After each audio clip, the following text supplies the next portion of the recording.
It sounds the way I hear a lot of guys talk about coaches that they had once before, coaches who were so tough on them and so hard on them, but they look back on it now and they realize that it was for their own good. But you don't usually hear that about a teammate, which makes this sort of fascinating. So when you look back on it now from that standpoint, how does it make you feel? Not really much different. You know, the interesting thing, you're seeing a lot of stuff now on Twitter about how that type of atmosphere just wouldn't work now. And maybe it wouldn't because people are different. Personalities are different. Egos are different. But the one thing I can always say is people are like, oh, he was a tyrant. I never looked at it that way. I thought he was a guy that was trying to motivate his teammates. You had to adapt to his style. But let's also be very clear here. Phil Jackson allowed that type of atmosphere, which for us was productive.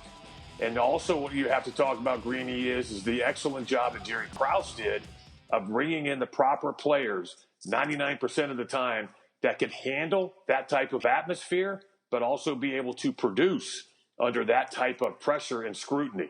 I'm glad you mentioned that. I hadn't planned to go there, but let's do it since you mentioned him. Jerry Krause put in place literally every brick of those 6 championship teams, including drafting you, every single brick with the exception of one.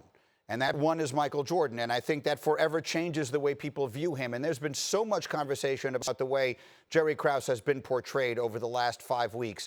And he's no longer with us to defend himself if he would choose to. What can you tell us about Jerry Krause? Well, unfortunately for Jerry, he wasn't a people person. He thought the media was the devil. He hated the media. He thought no good could come from talking to the media because he always thought that they were trying to break things up. As you heard him say, there's no backstabbing here. Phil Jackson, on the other hand, was a media savant. He knew how to use the media to his advantage.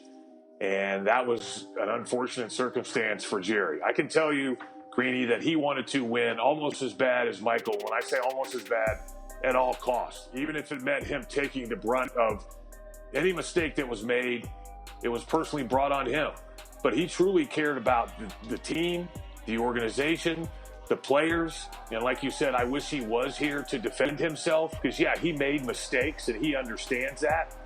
But I think truly he doesn't care because he went out and accomplished what he wanted to do. He took a guy that was already there in Michael Jordan and then made it a guards league and then put players around him to win those championships. So remember when he was trying to do that, everybody thought you had to have a dominant post player to win a championship. Jerry Krause was the one that changed that because he realized what might do for him and the organization. I'm so glad you said all of that. And I will just say one more time, it is a travesty that Jerry Krause didn't get into the Hall of Fame while he was still alive for himself to enjoy it and for his family to enjoy it with him. Okay, beyond that part of it, you were just telling me a few minutes ago you have a 16-year-old son. Someday, when you have great-grandchildren and you're sitting on a porch someplace and they say to you, what was it like with Michael Jordan? What are you going to tell them? Tell them it was some of the best days of my life. It was the interesting thing when I got drafted in 1988. It was, oh, congratulations, you got drafted by the Chicago Bulls. It was, congratulations, you're going to play with the best planet in the world. I think some people at times forgot who I was going to play with, but I think about what he taught me as a person, and most notably as a competitor.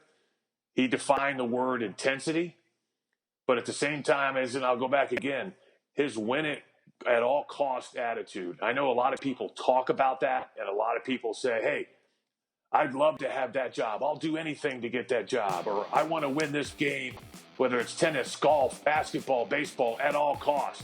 But he truly did it in the sense that the sacrifices he made, even to this point, Greeny, some people after watching this documentary, they're still not Michael Jordan fans. And I don't understand how that is the case. You know, I guess just as they say, a first impression is a lasting impression.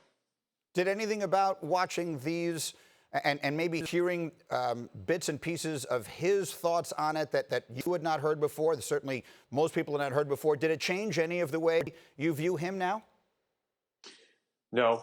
The only thing that I think that this thing did, and I hope people understand this, and I'm very grateful that Michael allowed this to happen, was that people hopefully understand how difficult it was to be Michael Jordan, the basketball player, and Michael Jordan, the person. the basketball player because he was always on.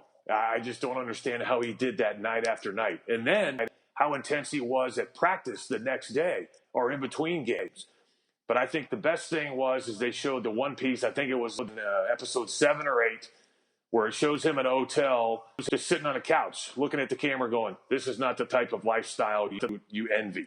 You envy Michael Jordan, the player. You envy Michael Jordan, the star, the guy, how much money he makes, the shoe company. But what you shouldn't envy is the lifestyle that he had to lead as far as always being behind closed doors and what it took for Michael Jordan, the person, just to go outside. Maybe the most talked about moment from the whole series, at least up until last night, was that moment at the end of episode 7 where he choked up talking about the way he was perceived by some of his teammates, perhaps like yourself. And he said, if you didn't want to, this is the way I played the game. If you didn't want to play this way, then don't play this way. And he had to stop the interview there. What were your feelings when you saw that? That's the Michael Jordan that we very rarely saw. And I'll stand by my comment. It was after we won that first championship in '91 when we got to the locker room, we turned around and he's got the death grip on the Larry O'Brien trophy. His dad is next to him. He's weeping. We didn't see that type of emotion from him very often. That was the type of emotion, as you see there. It was more about anger and frustration because of what wasn't happening, because he hadn't won a chance. That championship in '91 was 3 years in the making. And to see that what he did, that he won, to see how he cried uncontrollably in '96, but also to see him at that moment where he got choked up because how important it still is to him about what he accomplished as a player and as a person shows that he actually is human. Thank you for watching ESPN on YouTube. For live streaming sports and premium content, subscribe to ESPN+.